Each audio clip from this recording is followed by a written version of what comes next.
Hola, soy la doctora Victoria Massaro y en esta ocasión, en este video, voy a presentarles el tema del desapego y del desamor, que es un poco el correlato del primer video sobre apego y amor.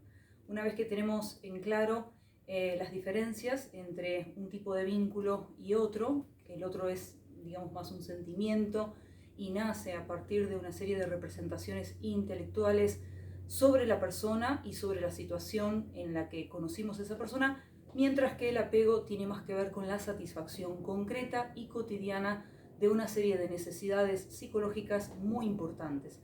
También constituye un primer modelo de vínculo afectivo que se desarrolla en la crianza de nuestros padres desde la temprana infancia y que obviamente establece un modelo a seguir para nuestra futura vida sentimental. Una vez que tenemos en claro entonces esas diferencias, vamos a hablar de desapego y de desamor en esta ocasión.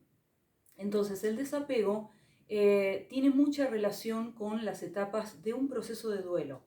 Las etapas de un proceso de duelo son, por lo general, no siguen un orden exacto, pero digamos, por lo general se tratan de una primera instancia de negación, es decir, no podemos superar ni siquiera entender cabalmente lo que ha ocurrido, la repercusión en nuestra vida emocional que eso tiene. Muchas veces bloqueamos emociones en esta primera etapa. Luego vamos a ir sintiendo accesos de ira, tal vez, enojo, mezclados también con algunas crisis de angustia, y no vamos a terminar de alcanzar a entender en el momento en que nos suceden por qué estamos reaccionando de esa manera, muchas veces incluso de manera desproporcionada a lo que nos está sucediendo en la realidad. Es decir, algo que a lo mejor no debería enojarnos tanto, nos enoja sobremanera, o algo que no debería ser tan angustiante, ni tampoco podemos entender por qué no podemos parar de llorar. Entonces ahí estamos alternando entre lo que sería la angustia y el enojo, característicos de un proceso de duelo, también característicos de un proceso de desapego.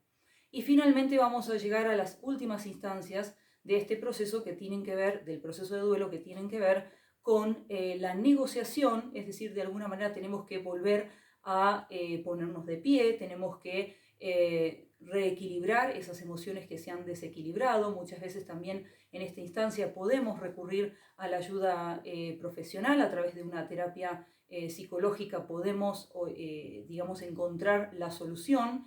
Empezamos a negociar para reestructurar nuestra vida, para recuperar nuestra rutina, para recuperar también el control de nuestra vida en general. Y finalmente la aceptación, que ya allí hay un trabajo más de análisis, de elaboración psicológica. Una vez más también con la ayuda terapéutica se puede lograr más fácilmente, y es un poco la etapa deseable a la que todo terapeuta quiere reconducir a su paciente en caso de que advierta que está atravesando un proceso de duelo.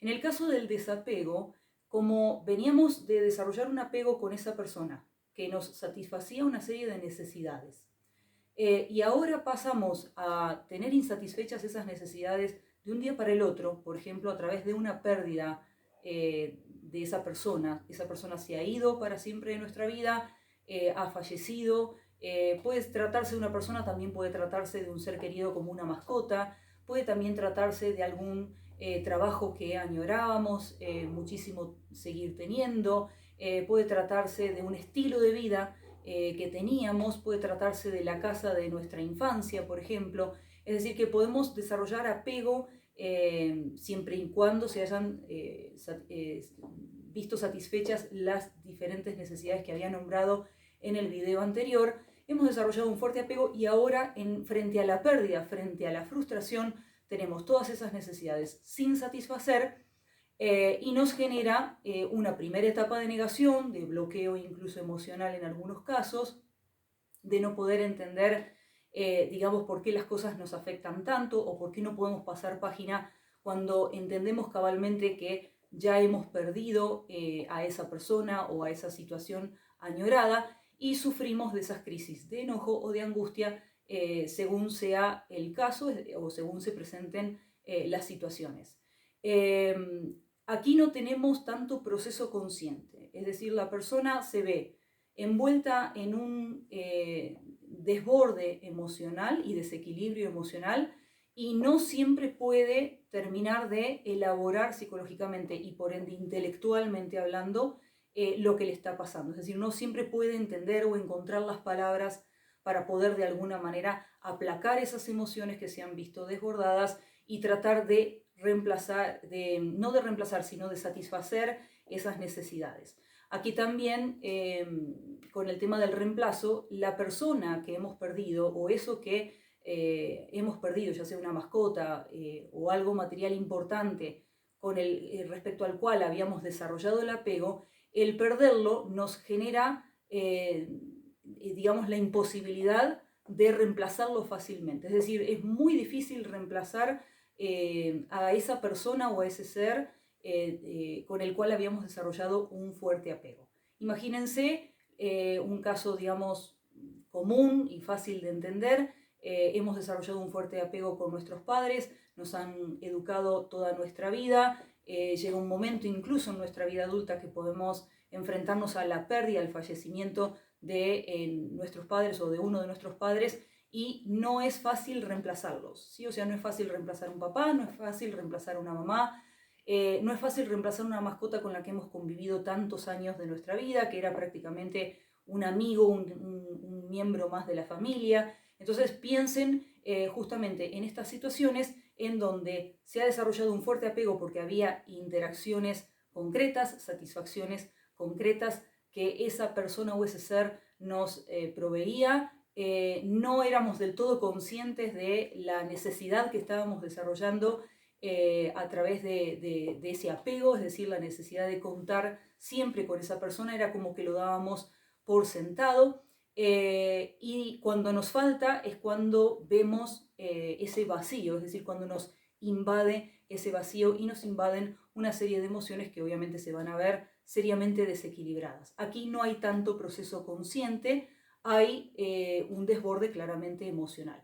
En el caso del desamor, sí hay un proceso consciente y sí nuevamente tenemos un trabajo de tipo intelectual, el mismo que llevó a idealizar a esa persona mientras nos estábamos enamorando. En este caso lo que ocurre es, primero, es decir, frente a la pérdida o frustración de esa persona, ya sea que esa persona nos deja, desaparece de nuestras vidas, nos engaña, se va con otra persona, etc., lo que pueda ocurrir, digamos, que inicia el camino del desamor en ese trance entre estoy todavía enamorada o enamorado de esta persona y el inicio ya de un camino de desamor, lo que ocurre, digamos, es una decepción, ¿sí? A partir de la decepción nos sentimos mentalmente agotados, emocionalmente cansados, ¿sí? Es decir, algo dentro nuestro nos dice, basta, no podés seguir alimentando expectativas con esta persona o con esta relación que no funcionó. Entonces surge el camino del desamor desde un trabajo intelectual, un pensamiento recurrente inclusive, que es el de estoy cansado, estoy cansada de sentirme así por esta persona, o estoy cansado, cansada de esperar a que cambie o de esperar a que me dé mi lugar. Entonces ya digo basta, es decir, algo dentro mío me dice basta. Y cuando decimos basta, lo decimos con la mente, lo decimos con nuestro estado consciente, plenamente consciente, e iniciamos el camino del desamor. Entonces fíjense que aquí tenemos una gran diferencia con el desapego. Si a mí me preguntaran qué es más difícil de transitar, el desapego o el desamor, yo claramente me arriesgaría a decir que es el desapego más difícil de transitar. Hay personas que incluso pueden quedar como detenidas en el tiempo, es decir, detenidas en esta primera etapa de negación, de bloqueo emocional. Pueden no solo sufrir esos accesos de ira o de angustia, sino la negación de querer entenderlas, de querer pedir ayuda, de pedir ayuda a un profesional, no solamente los consejos de amigos o conocidos. Pueden desatender incluso los consejos mejor intencionados.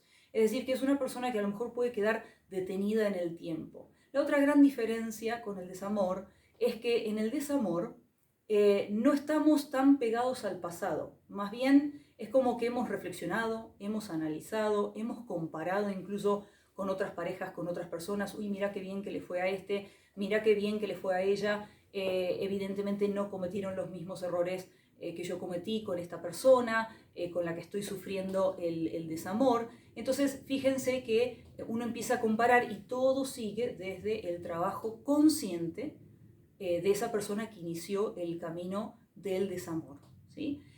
No hay, digamos, nostalgia. Entonces, aquí tenemos esa gran diferencia entre desapego y desamor. En el desapego tenemos sentimientos de nostalgia, es decir, queremos ese pasado, queremos que vuelva esa persona o queremos que vuelva ese ser querido que hemos perdido o que se ha ido por alguna razón, queremos que nos devuelva toda esa plenitud que teníamos, esa satisfacción de nuestras necesidades. Queremos volver al pasado.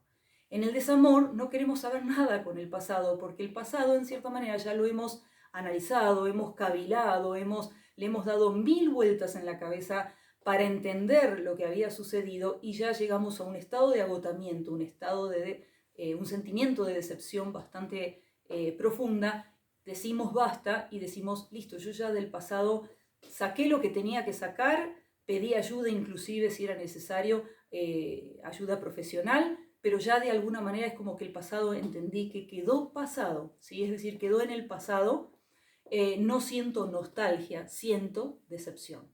Entonces, desapego, nostalgia, desamor, decepción. Desapego no siempre es consciente, hay mucho desborde emocional. En el desamor hay un trabajo bastante exhaustivo a nivel intelectual. De hecho, la persona no puede dejar de pensar al principio, cuando inicia el camino, no puede dejar de pensar qué hizo mal, qué pasó, por qué no le dio su lugar, tal vez es un tema de autoestima. Empieza como a preguntar, a querer indagar, a querer explorar, a querer entender. Y cuando ya ha pasado o ha atravesado ese sentimiento de decepción, de alguna manera ya se cansó de entender. Y aquí, para finalizar este video y terminar de establecer esta diferenciación, me gustaría destacar algunas frases que nos podrían indicar que esa persona a la que queremos aconsejar, sea un amigo, sea un familiar, un conocido que lo vemos mal, que está sufriendo de alguna manera por algo, para identificar si lo que está enfrentando es el desamor y tenemos que tener paciencia de que se trata de un proceso bastante difícil de atravesar, o si lo que está sufriendo es el desamor, ¿sí? Y tratar de aconsejarle según ese proceso que esté atravesando. Las frases típicas de desapego van a ser, por ejemplo, todavía creo verlo, todavía creo verla, ¿sí? Ya sea mi mascota, mi padre, quien haya perdido, digamos, a través de ese proceso de duelo, todavía sueño con esa persona, la extraño o lo extraño demasiado. ¿Sí? Entonces hay claramente frases que indican nostalgia. En el caso del desamor, las frases típicas es, si la veo, no me pasa ya nada. Si incluso se me hace el coqueto o la coqueta, ya no me inspira lo mismo. ¿Por qué? Porque en la decepción se me cayó la idealización que era característica de mi sentimiento de amor. Entonces ya no genera lo mismo. Esta persona no es ni tan atractiva, ni tan brillante, ni tan exitosa, ni tan todopoderoso, ni tampoco siento que mi yo se ve disminuido, como ocurría en el sentimiento de amor. No me siento disminuido, no impacta en mis inseguridades. No necesito compararme con otra persona si es que veo que la persona de la cual me estoy desenamorando ya ha podido rehacer su vida sentimental. No necesito compararme con esa persona. No necesito tampoco cavilar o tratar de entender qué es lo que le sucedió. Ya no me interesa, ya no me afecta, que siga con su vida, que sea feliz. Y si de alguna manera me lo vuelvo a encontrar o me la vuelvo a encontrar, ya no me genera el mismo impacto, las mismas emociones, las mismas sensaciones, el mismo cosquilleo o nerviosismo típico de la etapa de enamoramiento. Es decir, esa persona ya no genera prácticamente nada relevante en mi vida emocional.